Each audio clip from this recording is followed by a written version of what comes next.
Part 1. The director of an engineering company is interviewing an applicant for a job. First, you have some time to look at questions 1 to 6.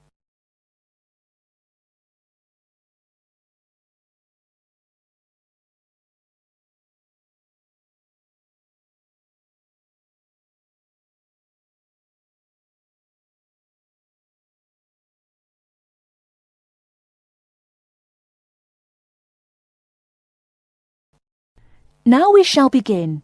You should answer the questions as you listen, because you will not hear the recording a second time. Listen carefully and answer questions 1 to 6. Good morning. It's Mr. Robinson, isn't it? Have a seat. Stephen Robinson. Yes. Is that S-T-E-V-E-N or P-H? It's V. OK. I've got your letter of application, but I need a few more details for the file. Now, you're from Manchester. What exactly is the address? Yes, it's Dynevor Gardens. That's D-Y-N-E-V-O-R. Prestwich. Thanks. And telephone? Well, it isn't mine. It's the landlord's, but I can be contacted. It's 483-250. Uh-huh. The landlord lives in, does he? Well, he has the flat downstairs, and he's a friend of the family anyway. I see. OK. According to your letter, I imagine you were born in, let me see, 1960? 61. Right. And the date? 12th of July. Thank you. And I believe you're married. No, I'm getting married, but not for a few months. Oh, sorry. Well, I mean, congratulations. Is it going to be in Manchester? Well, no, actually. My fiancée is from Wales, so we're getting married in her home village, near Bangor. Oh, how nice. Now, as you know, when you apply for a post with Williams Engineering, we need to find out a few things about both your academic background and more recent work experience, the latter being especially important in respect of this rather specialised position in the area of water management. First of all, A-levels. Yes, I've got 3. Geography, maths and physics. Geography, maths and physics. OK. Before you hear the rest of the conversation, you have some time to look at questions 7 to 10.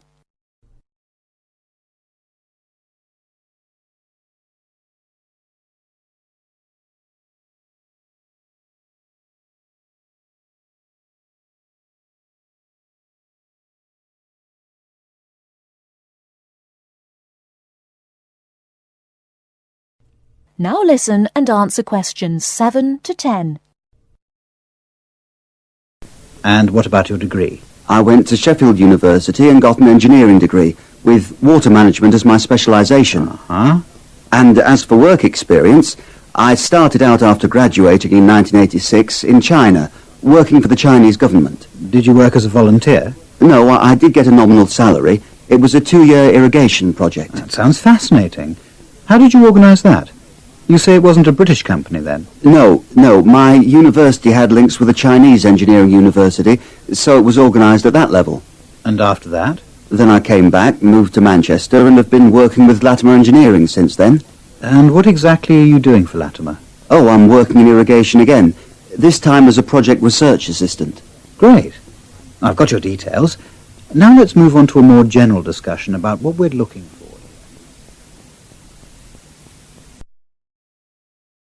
That is the end of Part 1. You now have half a minute to check your answers.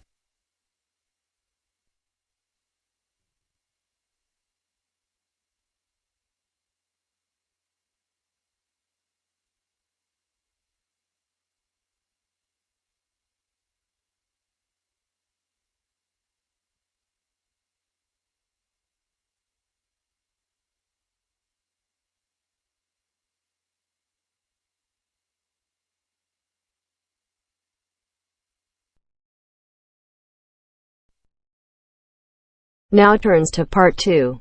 Part 2. You will hear a university administrator telling a group of new students about the central campus buildings and the facilities they provide. First, you have some time to look at questions 11 to 16.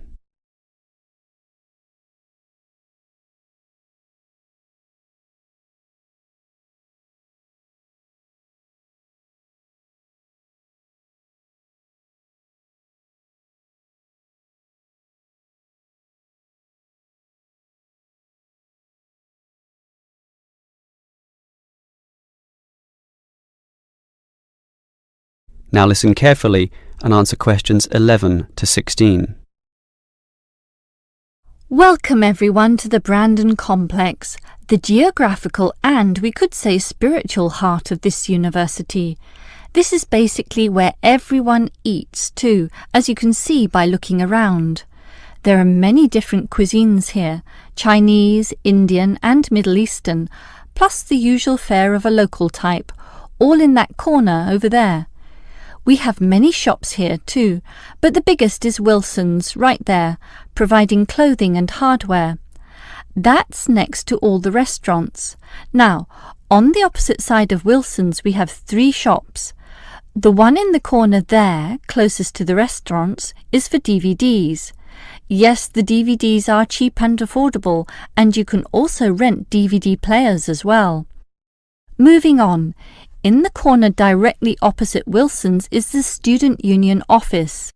Incidentally, you are all encouraged to join the Student Union, as a Student Union card gives you many benefits, including discounts on basically everything you can buy here at the Brandon Complex. Outside this complex, on the other side of the road, you can just see it from here in fact, is a building that we call by the rather unusual name, the H Building. Next to this, on the other side of some trees along the main road, is the Engineering Institute, but that doesn't have anything to do with the Brandon Complex. One last thing is that just outside this door, near us here, you can see a grassy oval patch. Well, that's the playing field for what we simply call the fitness room, which is alongside. So you can put on some calories here at the restaurants and then burn them off at the fitness room afterwards. Oh, I forgot to mention this shop right here, in the middle, beside the Student Union. It's the bookshop, and as you can see, it's always busy, always popular. You can buy newspapers, magazines and stationery there, plus a few clothing items as well, just as you can at Wilson's. Why don't you go and take a look right now? Before you hear the rest of the talk, you have some time to look at questions 17 to 20.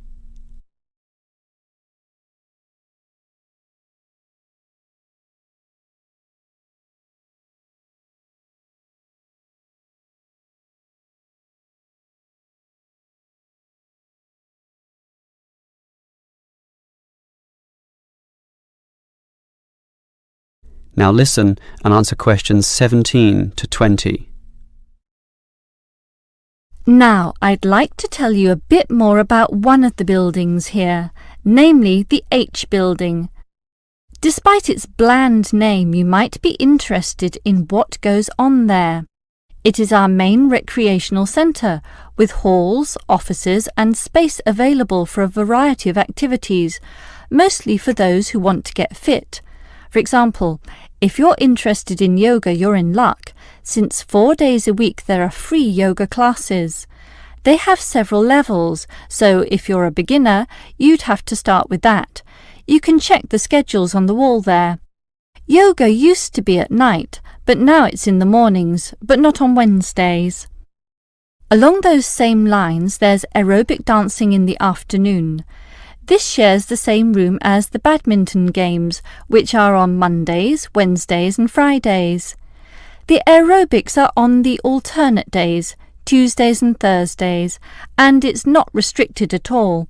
Everyone is welcome to join, although the instructor may divide you up, of course, according to ability.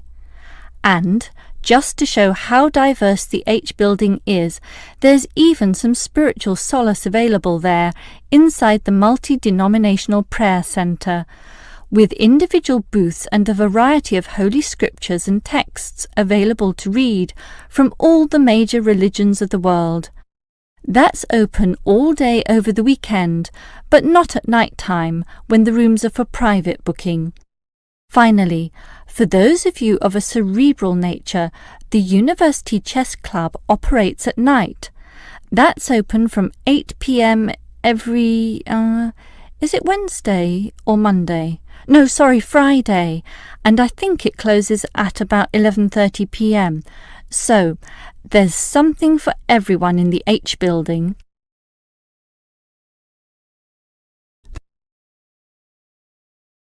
That is the end of part 2. You now have half a minute to check your answers.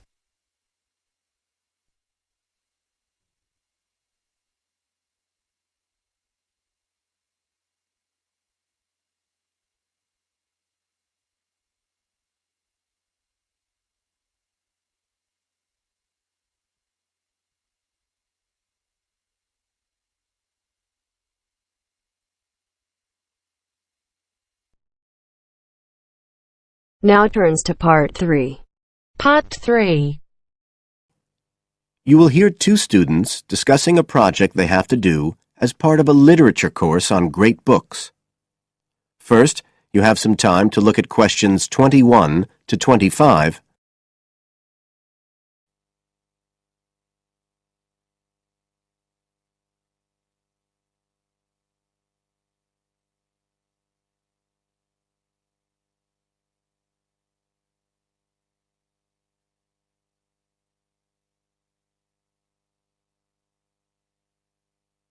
Now listen carefully and answer questions 21 to 25. Hi, Joey. How are you doing? I heard you were sick. Oh, hi, Olivia. Yeah, I had a virus last week, and I missed a whole pile of lectures, like the first one on the great books in literature, where Dr. Castle gave us all the information about the semester project. I can give you copies of the handouts. I've got them right here. That's okay. I already collected the handouts, but I'm not very clear about all the details. I know we each have to choose an individual author. I think I'm going to do Carlos Castaneda. I'm really interested in South American literature. Have you checked he's on the list that Dr. Castle gave us? We can't just choose anyone. Yeah, I checked. It's okay. Who did you choose? Well, I was thinking of choosing Ernest Hemingway, but then I thought, no, I'll do a British author, not an American one. So I chose Emily Bronte. Okay. And first of all, it says we have to read a biography of our author. I guess it's okay if we just look up information about him on the internet? No, it's got to be a full-length book. I think the minimum length's 250 pages. There's a list of biographies. Didn't you get that? Oh, right. I didn't realize we had to stick with that. So, what do we have to do when we've read the biography? Well, then we have to choose one work by the writer. Again, it's got to be something quite long. We can't just read a short story. But I guess a collection of short stories would be okay? Yes, or even a collection of poems, they said. But I think most people are doing novels. I'm going to do Wuthering Heights. I've read it before, but I really want to read it again now I've found out more about the writer. And then the video. We have to make a short video about our author and about the book. How long has it got to be? A minute. What? Like 60 seconds? We got to give all the important information about their life and the book we choose? Well, you can't do everything. I wrote it down somewhere.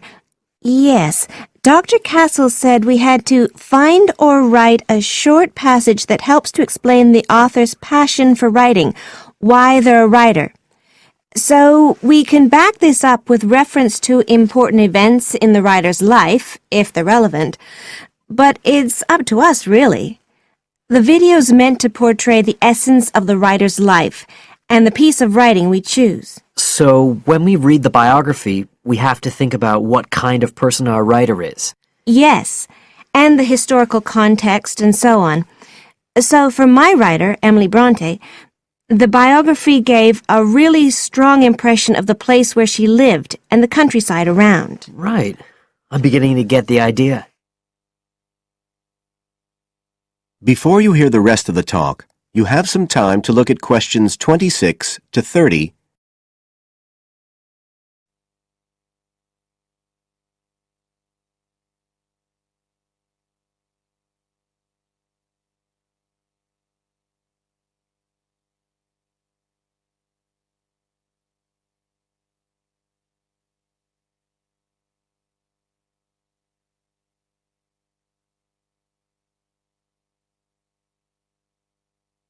Now listen and answer questions 26 to 30. Can I check the other requirements with you? Sure. The handout said after we'd read the biography, we had to read the work we'd chosen by our author and choose a passage that's typical in some way, that typifies the author's interests and style. Yes, but at the same time, it has to relate to the biographical extract you choose. There's got to be some sort of theme linking them. Okay, I'm with you. And then you have to think about the video. So are we meant to dramatize the scene we choose? I guess we could, but there's not a lot of time for that. I think it's more how we can use things like sound effects to create the atmosphere, the feeling we want. And presumably visuals as well? Yeah, of course. I mean, I suppose that's the whole point of making a video. But whatever we use has to be historically in keeping with the author. We can use things like digital image processing to do it all. So we can use any computer software we want? Sure. And it's important that we use a range, not just one software program. That's actually one of the things we're assessed on. Okay.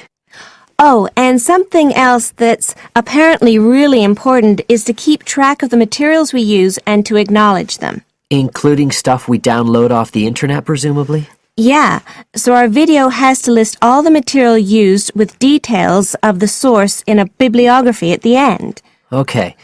And you were talking about assessment of the project. Did they give us the criteria? I couldn't find anything on the handout. Sure.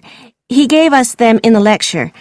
Let's see, you get 25% just for getting all the components done. That's both sets of reading and the video.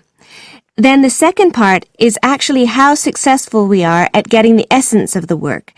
They call that content, and that counts for 50%. Then the last 25% is on the video itself, the artistic and technical side. Great. Well, that sounds a lot of work, but a whole lot better than just handing in a paper. Thanks a lot, Olivia. You're welcome. That is the end of part 3. You now have half a minute to check your answers.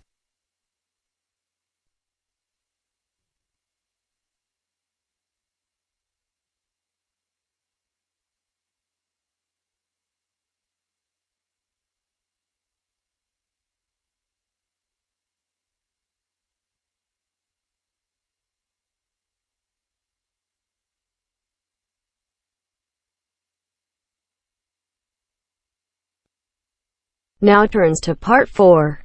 Part 4. You will hear part of a lecture about product life cycles. First, you have some time to look at questions 31 to 40.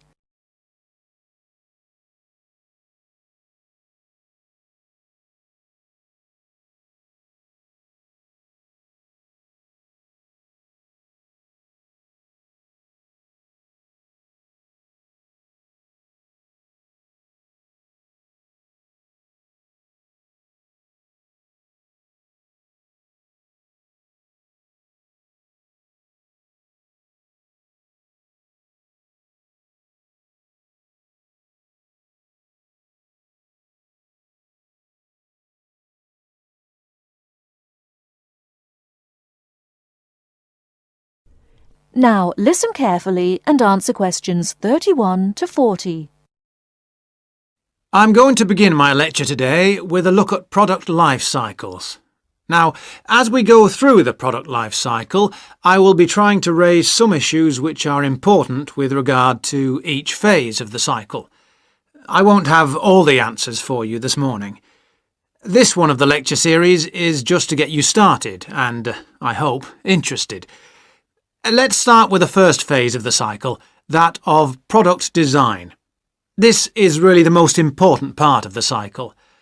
We often talk as if it is consumers who are responsible for recycling, and so they are, but in reality, the major responsibility must be borne by designers. They can design products where recycling is easy and cheap, or difficult and expensive. In the latter case, the likelihood is that recycling, though technically feasible, will not in fact take place. Now, don't jump ahead, because the second stage is not product manufacturing, but rather that of materials acquisition. This is the activity we do when we mine coal or other minerals such as gold or iron or copper. In addition to mining, there is harvesting, which includes the cutting down of trees as a first step in the making of furniture or paper, or fishing. These activities have costs which are not only money costs. Pollution is one of the extra costs.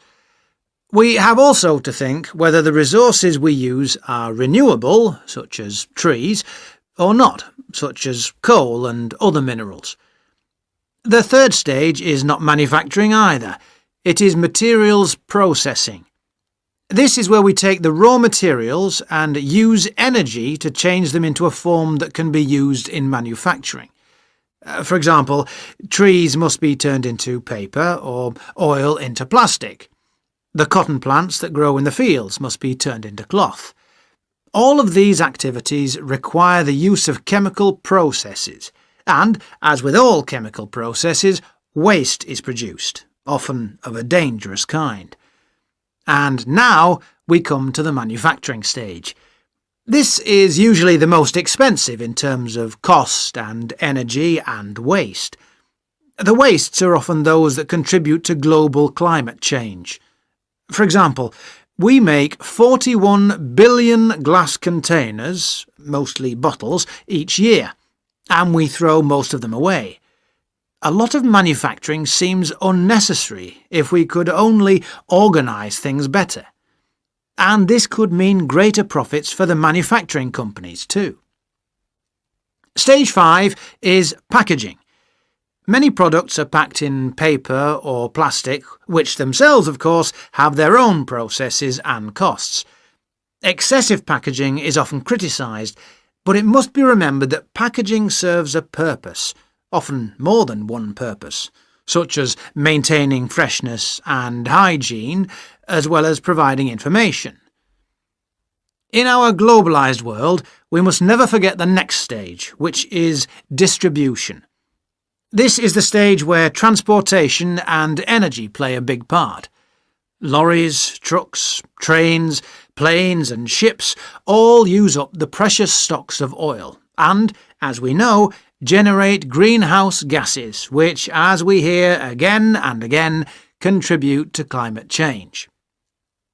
Stage 7 is the point of it all, using the product. Looking after products, using them in the recommended ways, timely repair and maintenance all reduce the need for early replacement and reduce the number of products in landfill sites.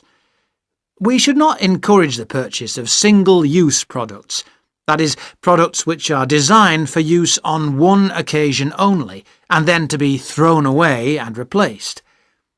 I'm going to skip a stage for a moment and move straight on to the final stage, which is disposal, putting the product in the bin. This is the end of the life of the product and we lose it completely. It may have only a little value, but it does have a value even at this stage of its life, even in fact when it's actually in the landfill site. Now, I missed out one stage. This is a cycle within a cycle. That is, within the life cycle of the product, there can be a closed-loop cycle which can extract more value from the product. This is the reuse and recycle loop.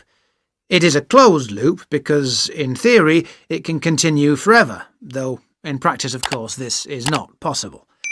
Recycling products mean that they can be used to make more of the same product.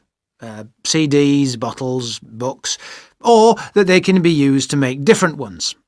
For example, 1 pound of recycled paper can make 6 cereal boxes. And if we recycled all our newspapers, we could save 40,000 trees a day. Now, with this approach to the life cycle of a product in mind, we can go on to consider life cycle analysis. That is the end of part 4. You now have half a minute to check your answers.